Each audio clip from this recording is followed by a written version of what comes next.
And action. Welcome to Coffee and Tequila. I am your host, Alistair Patton Garcia. And I'm Zachary Patton Garcia. This episode of Coffee and Tequila is also kindly being sponsored by Helix Sleep, and we will tell you a little bit more about them during the break. And why are you presenting like it's a damn PowerPoint presentation? Because I'm not going to start it out like a weirdo, like not saying anything or something. But I just start off staring at each other or staring at the camera. Exactly. Yeah. Or a complete silence for our listeners. And then we go into the complete silence. No, but We'll go into the. He wanted to be like the main presenter for this, the main like opener, but now you go all quiet. this is this is our official season 2.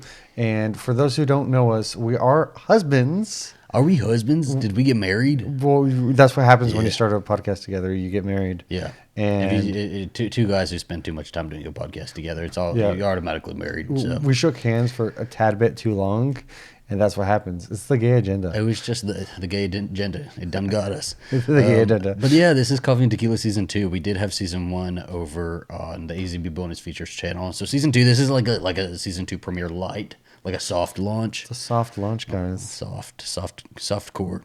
And so this is going to be over here on the AZB main channel, just kind of give you guys a little bit of taste what it's going to be like. And then starting March 28th over on the bonus features channel, we're going to be doing every Monday and Friday Coffee and Tequila episode. And so like throughout season 1, it was kind of a trial. So we were like trying to figure out what we wanted from this and what we wanted it to be like. We were covering a lot of pop culture stuff, and we were kind of butting heads a lot on like what we wanted this to look like. Like pop culture media. Like I wanted to cover a lot more films and movies and stuff, and you wanted to cover a lot more pop culture stuff, and so we really just kind of storytelling and storytelling. Yeah. Well, we narrowed it down to storytelling, both fictional and nonfiction. Yeah. Well, I mean, and I think that's what we want to. I think that's where we kind of ended up now, is that the concept of Coffee and Tequila is now going to be, you check in with us in the morning, you have your coffee, you can catch up with some current events, what we've been watching, things going on in the world, just like a general overview talk. And then you pause it, you come back later in the evening, and you sip a little bit of tequila with us, and or whatever your drink of choice is, and we have a topic that we're going to go through. We're going to do some storytelling, you know. I'm really excited to cover Anna Anderson, the Anastasia imposter, you know. Oh my gosh. Yeah. We have like a list of topics that we're going to cover and stuff that we're really excided to talk about. I want to talk about Sybil. I've been super interested in that as of late. He better not jump on that damn door. We're actually this is not going to be the permanent setup either. We're at my mom's house right now. We're in a period of transition, just kind of life update. We're moving right now, so it's been really stressful. A lot of stuff has happened, but we're moving from Oklahoma to El Paso. And we're excited to be in a bigger place and excited to be Texans. We definitely outgrew Lawton, and so we're going back we're getting stationed in El Paso again. So we're going from one really conservative state to another. We are. I just want to move somewhere where I get one tree, just a tree. You know, we had some dead trees in Lawton, but now we're not gonna have nothing. We're gonna have rocks in our front yard. Well, I mean, Texas is notorious for having really small trees. El Paso. I don't even know if they have trees. I heard there's not even no water in El Paso, so we're gonna see. I don't know. But there's a Barnes & Noble. Makes up for it, I guess, the next 3 years. So there's a Barnes & Noble every day. Think of all the trees that got put into that. So it's basically a bunch of trees there. Technically, it's really a forest. Is it if a you forest? want to think about Barnes & Noble a forest? I don't know. A forest of stories. Oh, I'm excited to go back to Texas and start voting there again, though. I want to be a Texas voter. I really want to be a Texas voter. So, we're headed there. We're not going to leave just yet. We're going to be at my mom's for a little bit, and then we'll head out there. And we'll get Coffee and Tequila going on a permanent basis. I'm excited about it. Speaking of kind of Texas voting, I guess we'll kind of go into like what's going on in the world. This is the news coverage. Portion. The coffee portion. We do have coffee. If you have coffee. We're at my mom's house, so like she has Ray Dung mugs galore. They're just everywhere. I don't even know if they're in any of the shots. Mine says, if you see it, it says feminist. Does it really say feminist? Mine just says coffee. I got you coffee. I was looking for tequila, but I figure that this is tequila equivalent. Yeah, well, it's okay. I don't know. Yeah, we've got a lot going on here. Putin's war in Ukraine, we don't want to like hit you over the head with our opinions and all that, but I do want to kind of touch on what's going on in the world. Putin's war in Ukraine is like a really big issue right now. Like that's pretty big. It's pretty big news, and it's still ongoing. And you know what I found craziest about it is that like it's really hard to follow it entirely because of news sources. News sources are so biased, and it's really hard to find like a trusted news source that is just sending you the facts. I think that's what I have the biggest problem with. Well, I think we're in a crazy place where it comes to media and also social media now, where people are we're hearing a lot of points of view from a lot of different ways and a lot of different sources. So instead of people getting it from like one news source like CNN or Fox like they did before, they get a lot of like firsthand news. And it's like you have to figure out how you yourself are going to digest this information, or who can basically explain it best to you. Well, I mean, and we're in a really interesting time just in general. I remember,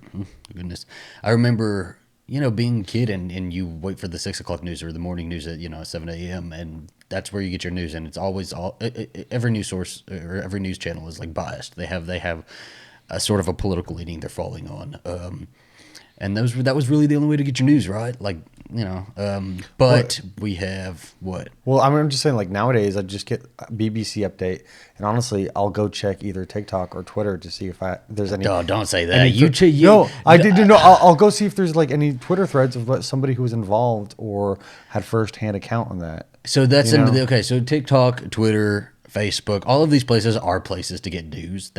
Absolutely, you can absolutely get news from this, but like it is your responsibility to not just take it and take everything, for surface value. You need to like do your own little research on it and make sure that some of this stuff is true, because especially with Putin's war in Ukraine, like there's a lot of misinformation going around regarding that. Well, exactly that. Like there was a TikTok recently with a bunch of troops jumping out of planes over a field. Yeah. And it was taken as down. The Russians jumping out over Ukraine. And you have to see those TikTok stuff and go verify it yourself, or verify it as much as you can. Yeah, really. Because everybody just thought that TikTok was a real video, and it was a real video, but it was like from a long time ago. It had nothing to do with like this conflict that's going on. Exactly. And just how things are framed. Really. And there's a lot of people who will just take it. You can post a video and say it's X, Y, and Z, and people will believe that, and they're not going to go and do their own research on it. I have to say, I think I used to be one of those people. But just because I think you still are one of those people. I am not. We come up with some of these topics, and he'll tell me all of these facts. He'll start shooting facts at me, and I'll be like, "Don't know about that." I say, "Go get your research and bring it to me." Zach, and he does, and he's like, "Actually, I got this part wrong." Well, you know what? I think it's completely fine for me to just have a conversation with you. Yeah, and then we verify stuff together. But air. We'll let the commenters verify for us. That'll be fun. That'll be real fun. You know what I also find really interesting is that, speaking of like social media's involvement in something like the Putin's war in Ukraine, I was thinking about it, and it really hit me over the head that imagine if we had seen World War II through like a TikTok lens, and people were making TikTok videos, like posting videos on TikTok about World War II, or posting videos on YouTube about World War II. Like, what a strange time that we're living in, that we see exactly what's going on over there, like through social media, and we can see it. Like, it's not in a history book. It's not something being told to us. It's like we see it. Well, I mean, media, historically has had a huge impact in determining how wars are fought. Like, you get the propaganda from both sides in the war to get people to, contribute to the war effort, to get people to enlist, to get people to work in factories. And then, obviously, during the Korean War, during the Vietnam War, you got a lot of more journalists who were on site and reporting what was actually happening. And so you had a lot of backlash, about the wars. And even recently in the war that we in Afghanistan and all that stuff in Iraq, like that all stemmed from obviously a big event, 9/11, and then the framing of that has been a lot more patriotic, so it's been a lot more positive, and it's also been kind of in the background. It became a norm for people until recently.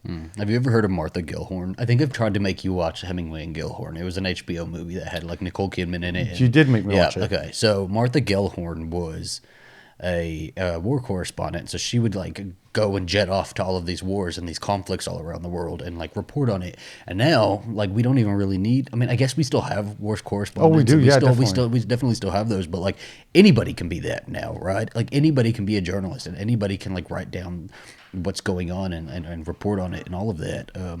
So it is just a really, really interesting time that we're living in. Bringing kind of back to the U.S., have had a couple different things going on here that kind of relate to our little community, the LGBT community. Greg Abbott put out this directive. I think it was when was that? What date was that? That was February 22nd, 2022. Let me pull it up. Yeah, he put out this directive, February 22nd, 2022, basically directing state authorities, Child Protective Services, to investigate gender-affirming healthcare, any signs of that. Let's read a little bit of it, right? Everybody, I'm sure, has already been hit over the head with everything it says, but we'll kind of read it just so we know the exact language.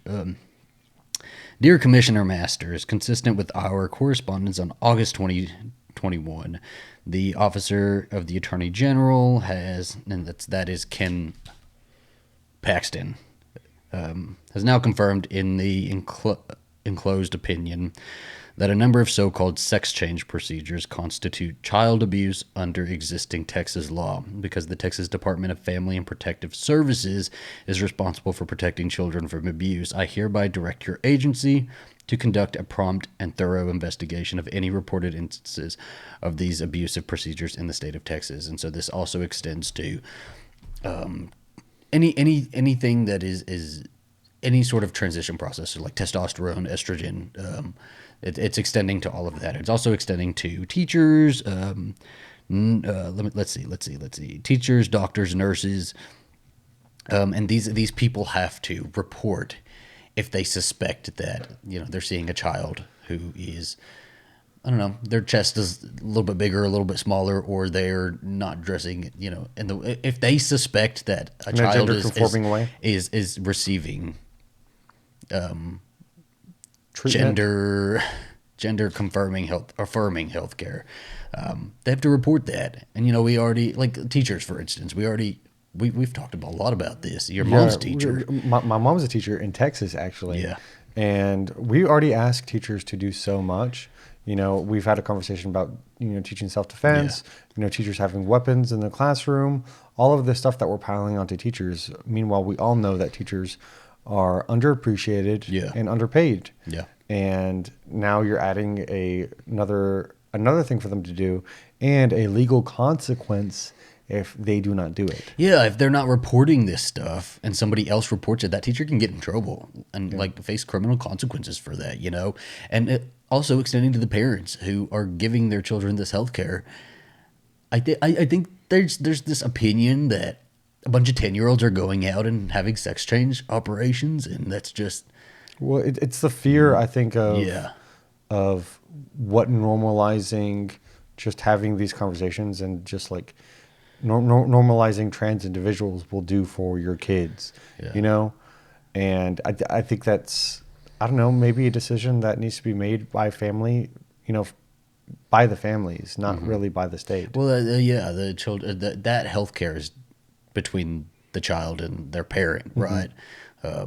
But so there was a woman also, Amber Briggle. So again, the Texas Attorney General was Ken Paxton, and there was a woman named Amber Briggle who a little bit ago had Paxton over to her house, and her son is transgender, and now she is under investigation by it. She after this she fell under investigation by that, and CPS was called, and they set up a whole meeting for it, and I mean it caused them a lot of stress. But so recently, a Texas District Judge, Amy Clark Meacham from Travis County, put a temporary block on this. So she temporarily blocked the directive by Greg Abbott, basically saying the court further finds that gender-affirming care was not investigated as child abuse by DFPS until after February 22nd, 2022.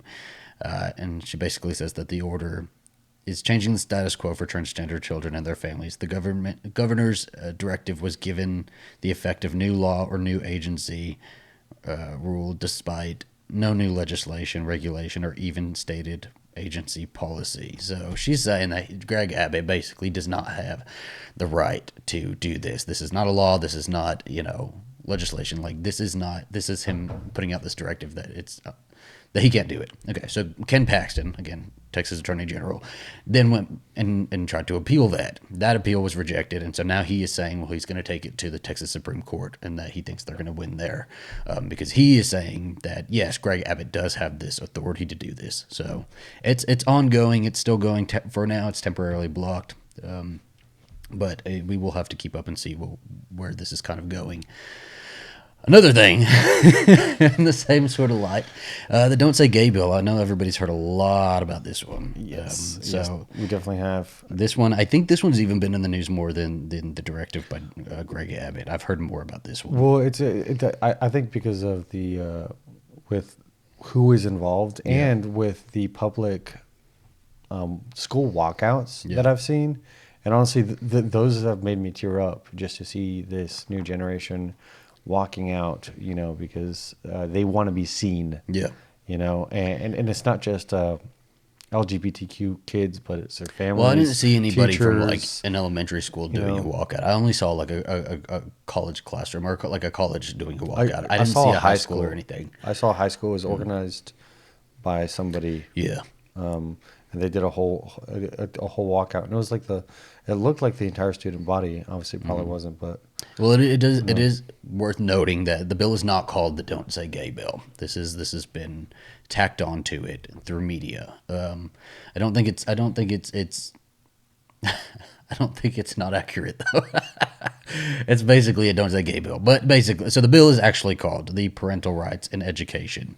The bill, titled Parental. This is by the way from FindLaw.com. It's a little bit. The article's a little bit late. We've had updates since then. The bill, titled Parental Rights in Education, states that lessons about sexual orientation are banned outright from kindergarten through to third grade. It also prohibits lessons in other grades unless they're age appropriate and developmentally appropriate. The measure would give parents the right to sue school districts. So this is saying that it's awaiting Governor Ron DeSantis' signature. But this has passed now. This is already passed by now. The bill supporters say it strengthens parental rights by preventing teachers and school staffers from withholding information about gender issues from parents. So, okay, yeah, there's a lot here. The way it's explained in a lot, and if you go through the bill, it's like, when they're saying that, oh my gosh, I don't know what they're doing out there.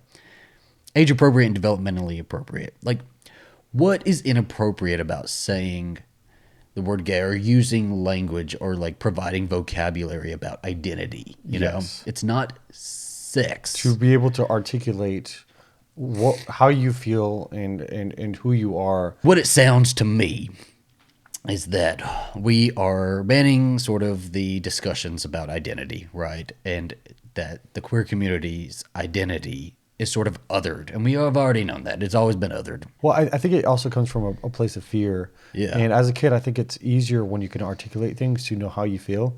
Because, I mean, I didn't figure out I was gay for a long time.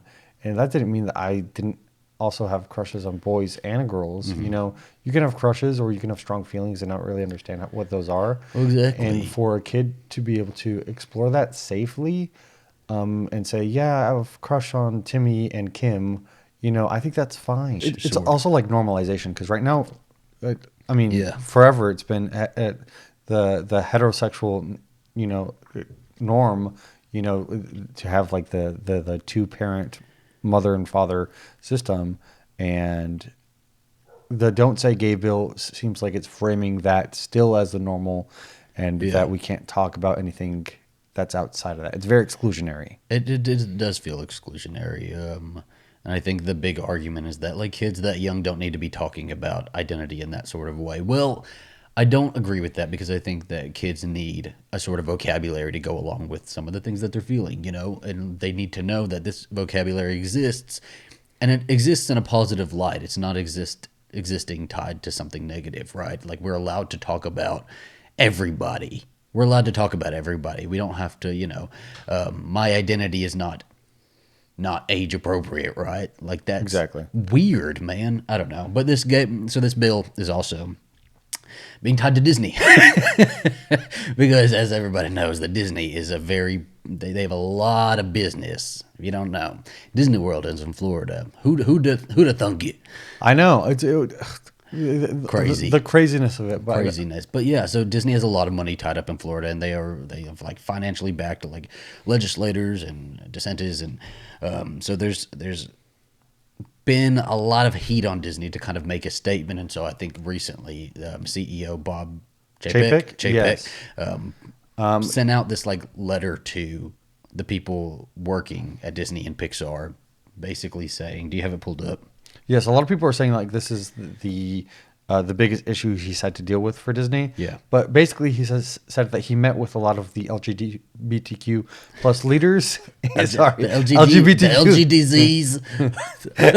LGBTQ plus leaders in Disney to have a frank conversation about it. Yeah. And he comes out of that saying that he wants to be crystal clear that, and this is his words, I and the entire leadership team unequivocally stand in support of our LGBTQ plus employees, their families, and their communities.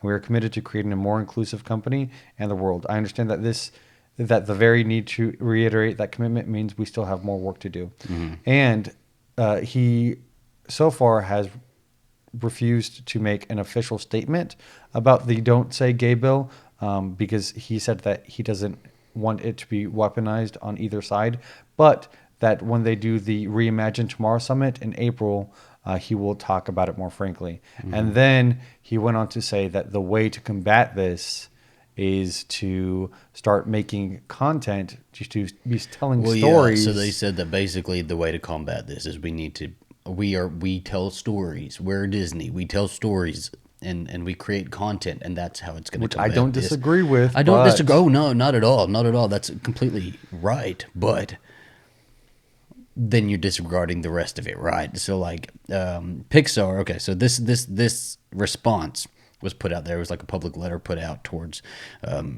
Disney and Bob Chapek, and it's signed with pride, the LGBTQIA plus employees of Pixar and their allies.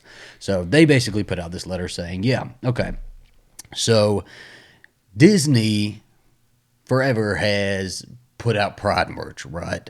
They've put out Pride merch. Not forever. It's like the last couple of years, but they put out Pride merch, but they won't even tie it to put rainbows on stuff. They won't even tie it to like gay pride, right? They won't like explicitly say this is like a Pride thing until like 2021. Now they have like a Pride pin or something like that. So basically they're saying is like, you guys can make money off of Pride merch, but when it comes down to it and when we really need you, you're not you're present. You're not standing up and you're not like taking an explicit stance. So they have a problem that they're not taking an explicit stance, that Disney is not coming straight out and saying, hey, this is not right. We are not taking, I heard that. Yes. Stomach is going. And they're saying that, but Disney has like all of this pull with legislation, and over in Georgia, they put their foot down and said, we're not going to stand for any discriminatory legislation. And it had an effect on the legislation in Georgia. It just did. And so they're saying, you guys have the pull here. You have considerable power. Doing it. You have a considerable power. You have the power to sort of change this probably. But you're wanting to placate both sides is what you're wanting to do. You're not wanting to like rock the boat at all. And they go on to further say that, you say that it's, that we need to combat this with content. Well, whenever we make content that has gay affection in it, we get cuts left and right from the higher up saying that no, you have to cut this gay affection out, right? You have to cut it out. So like we can't even make content that shows all of these groups of people and these other people in a positive light. Yeah. Because it's not like we haven't seen gay kind of like archetypes in Disney. I mean, but a lot of those have actually been villains. You know, you have Jafar, you have what is the one with the tentacles? Mm-hmm. What's she called? Ursula. you have Jafar, you have Ursula, and that's why a lot of gay people love Disney villains. But then you even have other ones like somebody was talking about. There's always been queer creatives behind the Disney lens. Yeah. I read an article by The Atlantic in 2014 that they talk about this. They said even classic Disney films featured these archetypes. Initially mocked by peers, Dumbo comes out and waves his freak flag after hallucinating pink elephants and learning to fly. And then Pinocchio reflects queer anxieties since he doesn't know how to act like a real boy, and he thinks performing masculinity through smoking, cursing, and misbehaving will earn his father's love. Yeah. So in this letter, they basically say, word for word, we at Pixar have personally witnessed beautiful stories full of diverse characters come back from Disney corporate reviews, shaved down to crumbs of what they once were. Nearly every moment of overtly gay affection is cut at Disney's behest, regardless of when there is protest from both the creative teams and executive leadership at Pixar. Even if creating LGBTQIA plus content was the answer to fixing the discriminatory legislation in the world, we are being barred from creating it. Beyond the inspiring content that we aren't even allowed to create, we require action. So I think that's pretty fair. I think especially the people who are working there, they're saying, hey, we got to do something. Let's be honest. I think in the last 5, maybe 6 years, we've gotten a little bit more gay content forward and yes. forward. But like, How many times do we get Disney's first queer character? You know, we get enough for them to cut out. Basically, like for example, when the Star Wars thing came out, like it was a big deal that there was going to be a same-sex kiss, right? But so this is another one we have to just keep following. This ran a little bit longer than we are usually going to do our morning section, but we're going to take a quick break with our sponsor, and we will be back. Yes. Now it's time to tell you all a little bit about our sponsor for today's episode, Helix Sleep. Helix is a premium mattress and a box company that makes beds to fit your unique sleep style. We've had our Helix mattresses for almost 2 years now. I love working with Helix. They're actually so great to work with, and they have the most comfortable beds that you could ever imagine. We actually, so we had a queen bed, and that's our guest bed now. And we have a king. All the guests who come over love it too, though. They all like, oh, your bed is so comfortable. What is it? I'm like, and I put on my salesman thing, and I'm like, it's Helix Sleep, and you can get Helix Sleep at helixsleep.com. And I was telling my sister this last weekend that she needs to get a Helix bed because you were telling her that they're looking for and they come with pillows. Like you get a Helix bed and you get 2 free pillows with it. So we had our queen. We have a king now. It's all packed up. It's all packed up though. So because we're moving, we had the military move us, and they packed both of our beds up, and we're sleeping. No shade to my mom's home. Love her home. Love her hospitality. She needs a Helix mattress. The bed is so uncomfortable, and it's so tiny now. I noticed that sleeping. It takes me forever to get to sleep. I'm not gonna lie. It takes. Brando seems like he's so tiny, and he takes up so much room. Yes. Crazy. But we love our Helix mattress so much, and I cannot wait to get into our new apartment and get the Helix mattress back, and we are going to set it up, and I'm so excited about it. That's probably what I'm most excited about. I get the best sleep on our Helix mattress. Well, because I'm excited about getting to the apartment, getting our stuff in there, and going to bed. Helix knows that everybody is different and everybody has their own unique needs, and so they've made a sleep quiz that'll match you with your perfect mattress based on your needs. I am an all-over sleeper. Alistair's more of a side sleeper. He likes a firm mattress. I like, more medium. We took the quiz together, and we got the midnight mattress. And that mattress, let me tell you, is something. And one of the best parts about Helix is that they deliver the mattress right to your door for free. It comes rolled up in a box and is super easy to set up yourself. And if it makes you nervous to buy something online that you haven't tried, Helix has a 100-night sleep trial, so you get more than 3 months to make sure that you absolutely love it. And if you don't, they'll pick it up for you and you'll get a full refund. If you or somebody you know is looking to swap up your mattress and go, you're looking for a new mattress, you're in the market, you can go to helixsleep.com/zachandb, and you can get up to $200 off of your mattress and 2 free pillows. Also check that description box below for the link. You can just go down there, super easy, click it, and it'll take you to your Helix, the Helix Sleep website. You can take your sleep quiz and find the perfect mattress that's for you. Tell me about some entertainment that you used to have to, as a young little gay boy, have to project onto or assign your own sort of representation to. Okay, so this is a good question. So I think a good question he has never thought of. He's like trying to act like it's all off the cuff. He's like, let me pull this out of the top of my head real quick, like I didn't write some fucking notes. But okay, so when I think of that question for me, I think that that the one media I think I've related to the most and actually made my entire personality when I was a kid was Buffy. Yeah, there's good representation in Buffy though. Like there is. Yeah, but like I think it's like. How do you project yourself? Yeah. And it doesn't necessarily mean that I need to project myself in a, I don't know, like what could be seen as a gay space, you know, so as a male gay space. Then? But I think I connected to Buffy and the Scoobies because they were ordinary teenagers, but who also at night were like demon hunters and slayers and witches and stuff. And I thought that was really cool, and I related to that because I was an everyday boy. I consider myself an everyday boy, but Slayer, but not. There's like something inside of me that I don't think anybody else had, and so I think that's why a lot of queer people tend to gravitate towards like fantasy stories or superhero stories because they're ordinary people who have something extraordinary about them. That does happen a lot. We do tend to like go for the ass kickers. I know of the action and fantasy genres, and which is funny because like besides Buffy, you know, usually in the like superhero world and the fantasy world, you don't see a lot of gays, which is crazy because you can have superpowered beings and monsters, but you can't have gays. But otherwise, I think more recently, I think more like the last 10. I mean, but like, years. Did you ever like watch something, I don't know, a TV show or a movie or something like that, and you like kind of made the characters gay in your head, or you wanted the boys to kiss? I never did this with girls. I never ever saw. There's a lot of people with Buffy, speaking of, that like ship Buffy and Faith and like have this whole like history with them about being, you know, they kind of assign that. I've never done that with women. I guess it's because I'm a gay man, but I've done that with guys in movies, you know. Well, if we're talking about the Buffy space, I've definitely done that with Angel and Spike. Yeah. Oh, everybody has. I mean, like, they've even said that they've probably fucked in that. Yeah, I mean, they said in Angel that they did something. Yeah. But I would say more recently, in the last like 10, 12, 13 years, it's been Stucky for me. Of course it has. I'm sorry, guys. We're on another Stucky talk. I'm a big Stucky stan. I even made a video of it for my channel, Alistair Reviews It, on YouTube.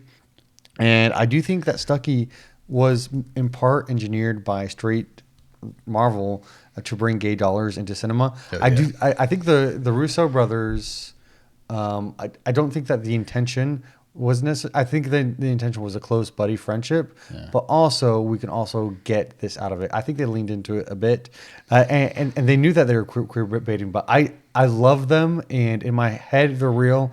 And so for Endgame, when they didn't get their Endgame, I was upset by that. You know, Peggy knows her name is Peggy. We know that her name is Peggy. Peggy. We knew that they were going to do that, though. That we knew that we were never going to get anything like that. I don't know. I remember watching like Batman and Robin, that movie with Poison Ivy and all that, and I remember being like, Batman and Robin, I want them to kiss. No, they look so good together. And the nipples. I mean, that movie's the gay awakening for a lot of people. It really is. It definitely is. What other movies? I really liked.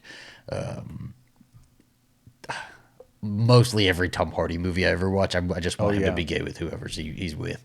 And there's a movie that he's in called Warrior. That's one of my favorite movies ever. Like, gotta be top 5 favorite movies. And his brother in that movie, I'm not shipping him and his brother. That's not where I'm going. But his brother in the movie is Brothers to Lovers. Is disgusting. Brothers to Lovers. We make that joke a lot. It's a horrible joke. You'll never get it. Nobody will ever get it. I think we heard somebody say. If you're on Book Talk a lot, we heard somebody say Brothers to Lovers on accident. It just like stuck with us. No, but Warrior. So his brother in it. God, I'm forgetting his whole name. I need to look it up. But his brother's coach is Frank Grillo. And he is famous actor. So I don't know how I'm forgetting it. No. Well, I mean, I feel like Frank Grillo was Steve's side piece in the Captain America movies. True. Yeah. Probably. That's my thought. And then like... Joel Edgerton. I don't know why I forgot his name, but yes, him and his coach. I kind of shipped them too. I used to ship them a lot. That was like a 2011 one.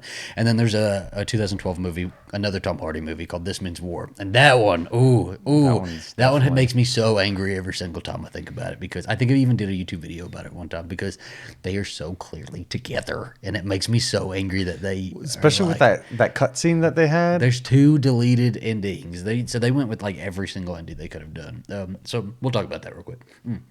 Oh, also, like, even before we talk about that real quick, I have not continued Supernatural past season 5 because I do not believe that it should have run the arc past that. But I do know that they queer baited the entire fandom for like the rest of the series. Yeah. And they were really queer bait them. They did. They had a conversation whether they should make Dean and Castiel together, like an actual conversation.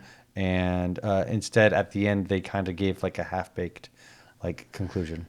For This Means War. This Means War, yeah. So the ending is basically Tom Hardy and Chris Pine are like super spies that are trying to win the heart of Reese Witherspoon. And at the end, there's like a car barreling towards all of them, and they're both on either side, and Reese Witherspoon's in the middle, and it's like, who is going to save Reese? Who is going to win her heart?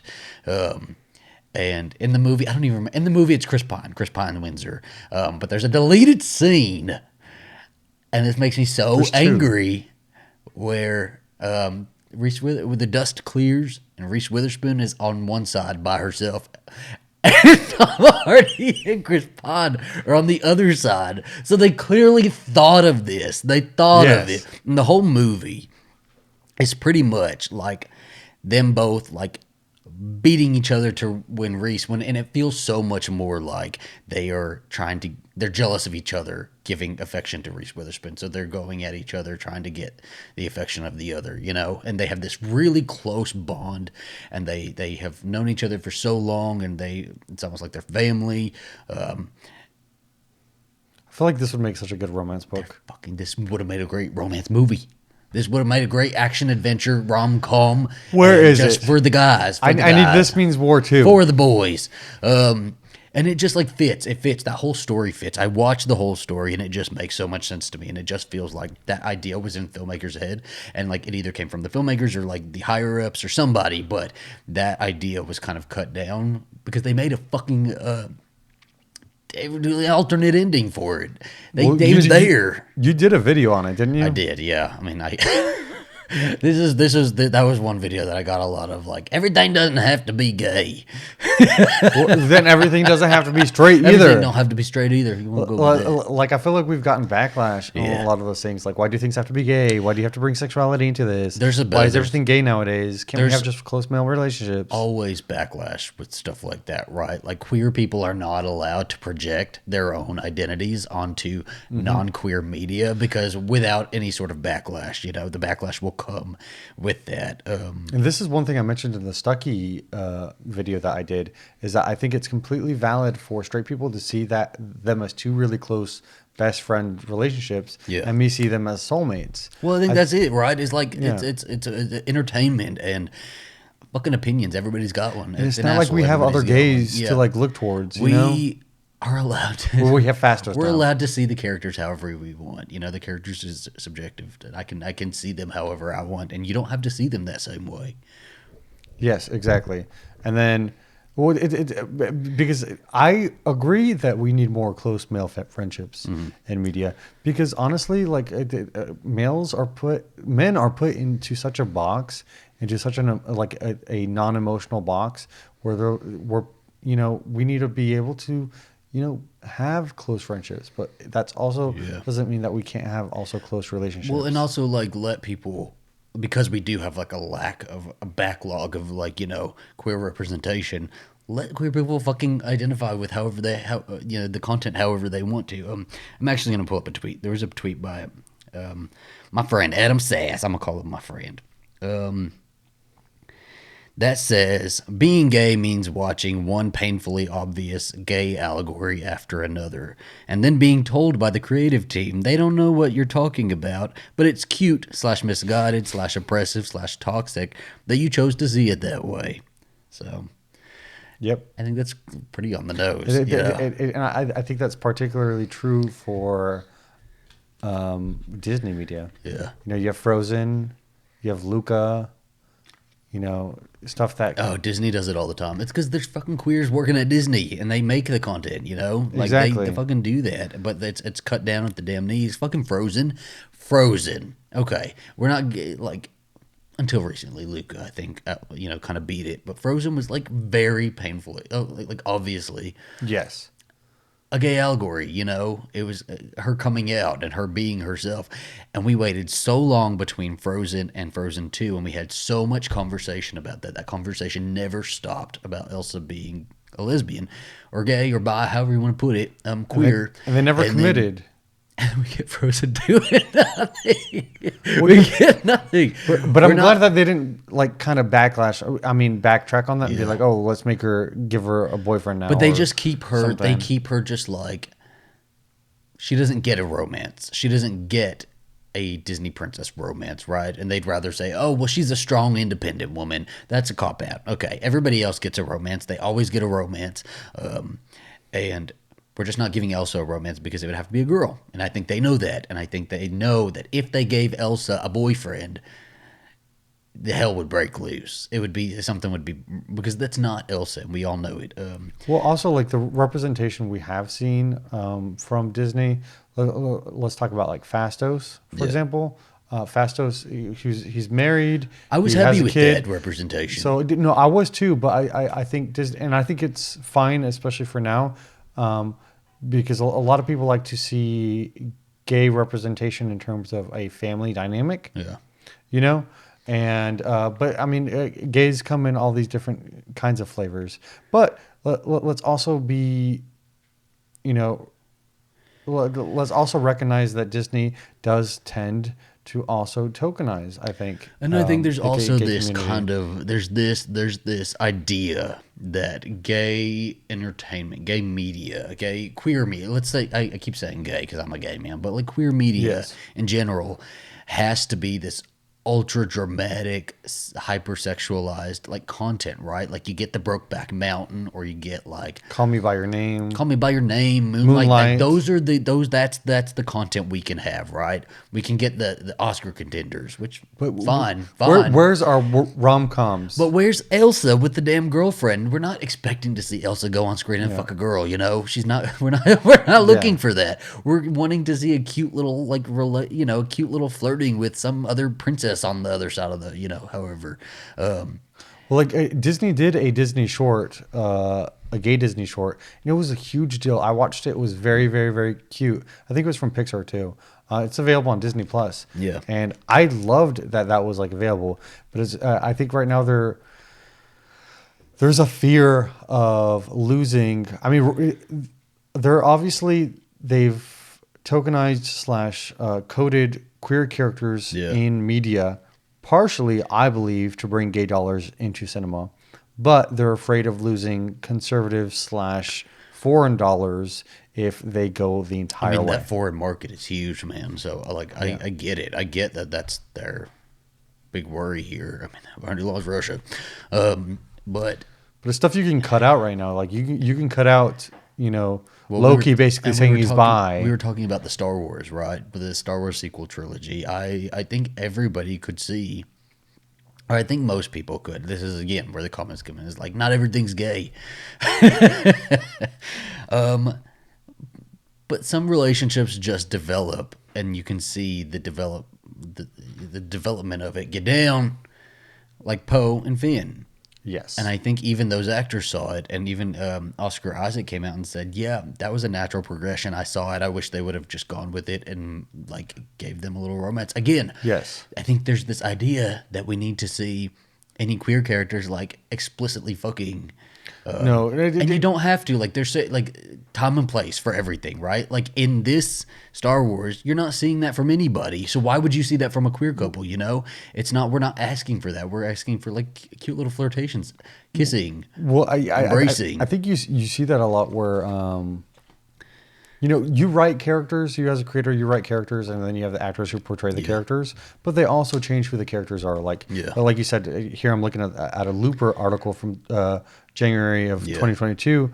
According to Oscar Isaac, both he and John Boyega played up the potential of their characters to have a romantic relationship. Like he even took John Boyega was wearing his Poe Dameron's jacket the entire time, which is like such a relationship thing like to do. It's like a Letterman's jacket. It's so cute. Like it's cute, and we're not allowed to see that. We're not allowed to like. Yeah, and the actors play it up. Like Chris Evans and Sebastian Stan actors play it up. always do this shit, and it like gets everybody's hopes up. And I understand that it shouldn't, because it's not coming from like the people who are creating this content, right? It's coming from the actors who are like on social media saying it, and they're like cultivating likes, you know. Well, they're cultivating likes, but also like they get people to one, like them, two, buy their merch. You know, like you start falling in love with characters because you can see who they are, and you see the character and the actor kind of represent each other. Unless it's Falcon Winter Soldier. Anthony Mackie does not want y'all thinking that Bucky and yes, they are not hooking. And then Anthony Mackie was very much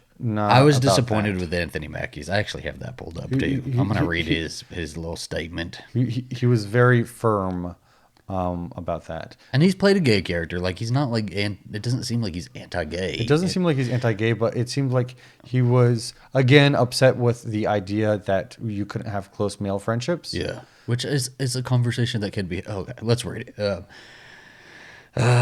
So many things are twisted and convoluted. There's so many things that people latch onto with their own devices to make themselves relevant and rational. The idea of two guys being friends and loving each other in 2021 is a problem because of the exploitation of homosexuality. It used to be guys could be friends, we can hang out, and it was cool. You could always meet your friends at the bar, you know. You can't do it anymore, because something as pure and beautiful as homosexuality has been exploited by people who are trying to rationalize themselves.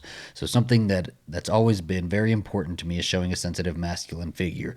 There's nothing more masculine than being a superhero and flying around and beating people up, but there's nothing more sensitive than having emotional conversations and a kindred spirit friendship with somebody that you just care about and love. So let me tell you, if we have any straight guy listeners out there, if you're afraid to go to a bar and hang out with your buddies because you think that might make you gay, well, I'm sorry. Yeah. This is Falcon and the Winter Soldier. This is a piece of entertainment. It's entertainment. Like, he didn't need to say this because it's like subjective from person to person. If I want to see them as like having a flirty kind of relationship, that's fine. If you, Anthony Mackie, are playing him as a straight guy and don't have that in your mind, that's fine. Yes. Like, that's how it's going to be anyway. We all know it. That's how it's going to be. They're not going to kiss. But if I see them rolling around together and I want to feel like butterflies in my stomach over that, exactly, that's my fucking prerogative. You know, if we ship characters, it doesn't mean that they're canonically shipped. You know, that doesn't necessarily mean it's canon. And I know those directors and a lot of those camera people know what they're doing at certain points, and it makes it funny. Like even through time, like through representation, we've had whenever we've had gay moments between two guys, it's always been comedy. Ha ha ha! It's the gays, you know. Yeah. It's always been comedy, but it's like nice to see that. I again think that we should have more close male friendships. You know. Well, absolutely, and those just need to be portrayed. Just portray them. Yes. Just go ahead and put them out there.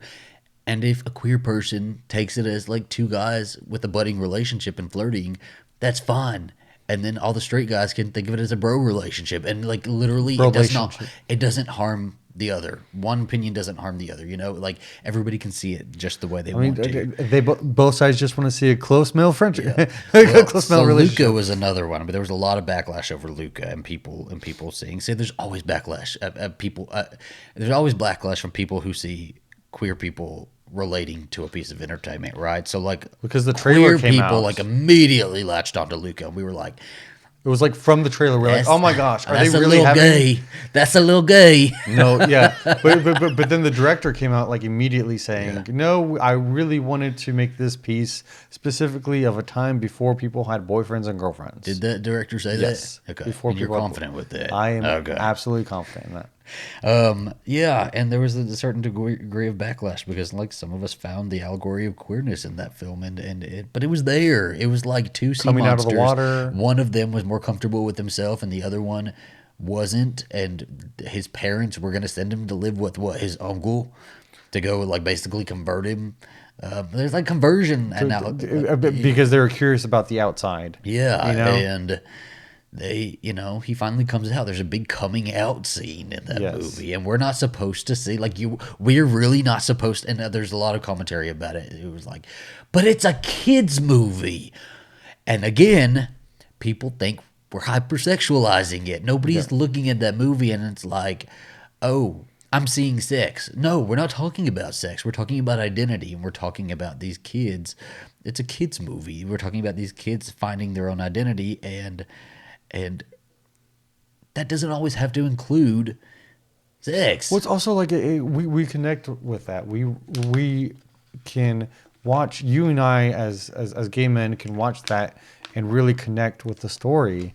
And I'm pretty sure I cried when I watched it. Yeah, I did too. I got misty eyed. You were bawling. He balls about every movie we watch. I almost want to cry just talking about it because it was a really good one. It was a really good allegory for that, and it like spoke to a lot of queer people because we all experienced that. Most of us, right? Like that was so real and relatable, and Well, I remember being so freaking starved yeah. for gay representation that there was this British show called the Holly Oaks Show, and I watched every YouTube video of all of every single one of their gay characters, and I don't know, I just wanted to see gay. I wanted to see if it was normal. When do you think? Know? How old do you think you were when you started like really wishing that there were gay people, or like you were seeing like a gay relationship in a movie or something? Like when do you remember seeing that? Because I don't even think that. I really wanted that for a long time. I think I wanted that. I don't think I could verbalize wanting that. Yeah. You know, like I was looking for it subconsciously, you know, and framing it in my mind subconsciously. Yeah. But I don't think I could say that I was looking for that until I was 20 years old. Because then I would gravitate towards like the B movies, right? There was one called like, oh my gosh, it was like the Mullers, Welcome to the Mullers. Yes. Do you remember that one? Yes. Or was it the Mulligans? Mulligans, something like that. Yeah. And it was so cheesy. It was like such a bad movie. It was weird too. But like I gravitated to it and I was so interested in it, and I would like look for things like that because that's what you do. You know? I've actually watched so much foreign queer cinema because I wanted more representation. They're all really good. And they're all super good. With you, I've yes, watched a lot. Like Cross Currents is super good. Remember, I had you watch, I think it was that Portuguese movie with the blind kid. And that was super sweet. What is that called? I don't remember. I do not remember what it's called. But it's really good. It was good. I think that's one of the first things like we did. I think I'm making a video about like my top gay films, and you suggested a lot of them to me, and we went and we had like a movie marathon. I used to go. The Way He Looks. It's called The Way He Looks. So I used to go to.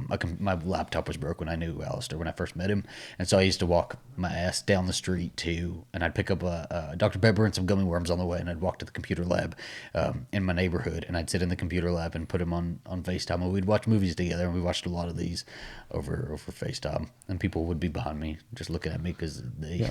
I'd just be in there every day hanging out. And if you're looking for a really sweet coming of age gay movie that's not sexualized, I'd say The Way He Looks is a good one. But there's also nothing wrong with like things that are sexualized. It's just like I'm talking about like I think teenagers.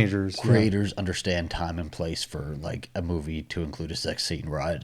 And we're not looking for like a movie like Luca to include a sex scene. We're not looking for that, you know. It's just you guys figured it out with all the straight people. You're not putting like, you know, straight sex in kids' movies. We're not asking for that. We're asking for the same things, right? We're like a romantic comedy about two spies who just love each other. And we're definitely not asking for straight sex in Marvel movies. You figured it out with straight entertainment. Just like figure it out with gay and do the exact same thing. Maybe, I don't know. We don't always need a sad, you know, AIDS storyline. Not that There's nothing wrong those with stories it. aren't valid. But we don't need that all the time. That's not the only story we're on. I mean, I just Love Simon was really good. I know it included like a coming out and like it was a coming out story. I love Love Simon. Love Simon was too. great. It was a great movie. It made like $66 million. Let's do you how much? I actually have this written down. Marry Me, Jennifer Lopez's Marry Me, made, and like, you know, we got to keep in mind factors still. Like, Marry Me's put out during the pandemic or you know, during the height of, around COVID time, and it hasn't been out as long as Love Simon. But Love Simon made $66.3 million and on like a $10 to $17 million budget, and Marry Me made $48.7 million on a $23 million budget. Like, the numbers are there. Love Simon, although I did look it up because I know that Overboard came out. Do you remember that one with Anna Faris? I was like, that had to have made less than Love Simon. That made like $90 million. Oh, did it? Who the hell went to see Overboard? I don't know anybody who did. Anna Faris, 100 million. I still haven't seen it either. Yeah. But I think it's because I saw myself in Love Simon, but I think one of the biggest criticisms I saw from queer people about Love Simon is that it wasn't, it didn't really express their experience. Yeah. And I think that also talks. Oh, it did mine. I was saying it did ours, but that doesn't mean it. There's so many stories out there. That's what I'm saying. There's so many gay stories out there, queer stories out there, you know, that can still be experienced. That's why you have to make more entertainment so that more people can identify to like the variety of shades. And it doesn't always have to be a coming out story. Yeah, it doesn't always have to be a coming out story. It literally just give us a rom-com or something, like something nice, something easy. I just want more rom-coms. We've been getting a lot of gay Christmas movies. They're allowing gays to have Christmas movies now. I watched Dashing in December. That was really good. I hated it. I hated it. I think there was also an actual rom-com, I think for like ABC Family, with one of the current actors from Grey's Anatomy that I watched. It was okay. But I'm waiting for the big ones. We're just going to be getting for the next 5 years. We'll get gay Christmas movies every year. That's the extent of what I'm actually super excited for my Hallmark gay Christmas movies. I'll take the gay Christmas movies. Clea Duvall do another Happy Season 2. I'd like to see it. I want to do a Happy Season 2 and I focus on the Levy's character. Yeah. David Levy's? Maybe. Schitt's Creek needs to do like a Christmas special. They should do amazing. A really cool Christmas special where like David's like hosting Christmas at his house. Good representation right there. There you go. And that's the thing is like when you put queer people, you know, on the writer's table, you know, behind the camera, directing, you know, you do get seen. We're gonna tell stories, you know. We're gonna do that. And there's just so many different stories that can be told, and not everything has to include sex. And then some things can very well include sex because there's nothing wrong with seeing sex, right? There's nothing wrong with seeing queer people fuck, but like time and place for everything. There's a time and place for a romance story, there's a time and place for a horror story, there's a time and place for, you know, anything. You figured it out with straight people. Just like figure it out with us too. I mean, there was a time and place for Stucky, but that didn't happen. Just never happened. Never happened. You have to get over it. Okay, Steve's getting pegged. Speaking back to Love Simon, like the way he got kind of outed was kind of the way I got outed. So I was like, oh, I saw myself in that because my friends. I had this friend group in college that I had since I got to college, and one of them, somebody had messages up from my boyfriend. I was texting my boyfriend, and I left my phone open, and somebody ex-boyfriend took screenshots of it and sent it to himself and shared it around with everybody. That's how I got outed. So it was like Love Simon. I was like, interesting. I see that. Now I'm having flashbacks to Love Simon and his friends having the audacity to be angry at him. Like everybody shunned him at that moment. We can't have a Love Simon conversation right now. We'll save that. But yeah, I mean, why do we not? We should do an episode about queer films. Yeah, I think the big question is why do queer people have to project onto non-queer media? Why do they have to project themselves onto non-queer media? It's because we don't have the media for ourselves. We don't have the entertainment for ourselves. And that's not to say that we haven't tried. I mean, there's studios. There's Wolf Studio. There's Logo. You know, we're trying to put it out there. We're trying to be seen. And like queer people need to put their money into stuff like that, right? Like if something like that does come out, go see it. You know, back it with your dollars. It's the best way to vote. Yep, I think so. But I don't know. It still was, you know, fun as a kid to Fun. picture Batman and Robin together. I would have liked to see a little kiss or something, He's like, whenever he took off his like lip tongue, I was like, oh, that's hot. That's him blocking himself from kissing a woman. Okay, Yes. he was ready. He said it's not straight, guys. These lips are only for a man. We ignore Alicia Silverstone in that one. Okay, I still like her in there. I do too, but she ruins the gay fantasy for me. Why? Because she's there. It's like, what are you doing? I feel like they don't even pair. So, talking about Batman and Robin, since we're on the on the subject, it was directed by Joel Schumacher, who is a gay filmmaker. Is he gay? Yes. Well, he's passed away, but yes, he's gay, and so I think that's why we got such a good campiness out of that thing, and where we can queer code and know that a queer person like actually like helped put those characters on screen. He wasn't laying it on subtle. It was pretty. It was there. Well, I mean, his whole thing was like he wanted it to be like Greek god Adonis's like. Like the way it was framed. So. Listen, I might put the actors in those suits too. Give me a Tom Hardy one. We'll just be Batman and Robin for Halloween. Oh goodness, we have a lot of characters. Billy and Stu. We could be Billy and Stu. Oh my gosh. Oh my gosh. Do you remember, Dude, Where's My Car? Yeah. Have you watched it? Yeah. So there's a kiss between Ashton Kutcher, I never forget the other actor, and I was like, that was the first time. And I had that film. I remember I showed all my cousins that film. I was like, I can't believe they're doing this. It's so crazy. This is wild. I can't believe it. Make everybody see it. They went all for it too. Oh, and Joel Schumacher also directed The Lost Boys. And if you've seen The Lost Boys, also very gay. 1987, super gay. Homoerotic. Homoeroticism permeates media. And the Phantom of the Opera. I love the Phantom of the Opera. I do too. I think it's just gay. It's not gay. That's another one. The Phantom of the Opera one with Gerard Butler. I wanted him, and the other guy. I wanted the girl to get out of the way. Oh yeah. Go, sister, get away from here. Go over there. These boys are fighting, and they ruined a kiss afterwards. The Phantom of the Opera is here. Yeah. Inside your mind. I used to picture that, and I'd be like, because clearly, I think a big criticism for the Phantom of the Opera was that they take off Gerard Butler's mask, and like he's really not that. He's like hardly deformed, and his like the goal is like to make him like everybody reacts like he's like, I don't know, like really really deformed. But like my little gay mind was like, oh, I will love you anyway. Yes, it's okay. I'll take your mask off and I'll love you myself, and everybody else can go away. And I don't know. No, it was a good film. I loved it, and I loved The Lost Boys. Also, another one, The Mummy. Okay, I do like Rick and Evie though. I do love them. I think they are a perfect like adventure couple. Yes. If Evie wasn't there, I kind of like Rick with the Mummy. Oh, with the Mummy, I was like, with the brother or with the Mummy? Or who's the one guy? I forgot his name. The brother? Who always shows up. No, not the brother. The other guy who always shows up. Oh, yes. Tattoos Long hair. Face. Yeah. Coal eyes. Yes. Yeah. Yes. That would have been a nice one, too. Yeah, nice that was. ship. Everybody was just hot in that movie. Oh, everybody's hot in those movies. Yeah. Yeah. They did a good job casting in that one. It kind of makes me miss late 90s, early 2000 movies.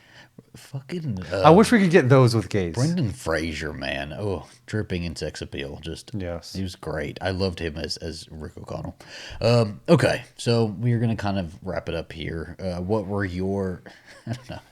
As growing up, what entertainment did you have to project yourself onto, your identity onto, and like, what couple did you ship that wasn't actually a couple? I guess we'll throw two questions out there. I think that'd be cool. Yeah. So again, March 28th, we're going to be starting Coffee and Tequila full throttle. We're going to be covering Anna Anderson, the imposter of Anastasia. We're going to be covering Sybil. We're going to be covering horror stories. We're going to be covering films. We're going to be celebrity memoirs, big pop culture. Yeah, we're going to cover. I really want to cover Jessica Simpson's book. I like really want to cover that one. And then I have a Marlon Brando book too that I really want to cover. So I want to go through like all of Marlon Brando's sexcapades. A lot of his stuff that he's going to be leading is going to be like memoir based. Marlon Brando has fucked everybody, so that's one that I'm very interested in talking about and covering. So yeah, stay tuned for all of that. Make sure you go over to the AZB Bonus Features channel and subscribe, okay? And we will see y'all next time. I knew you. I was about to say Adios, gentle viewers. I was about to say that, but what is our outro? We don't even have an outro yet. Well, didn't we have one before? I don't know. I don't remember. Well, goodbye. This is my super good night. Show. And good times. Good night, and we'll see you in the morning. Oh, what about cheers? You see the creative genius I'm working out with. It's a cheers. Cheers. Never heard before. Completely fresh. We don't have to touch our coffees to the table. That's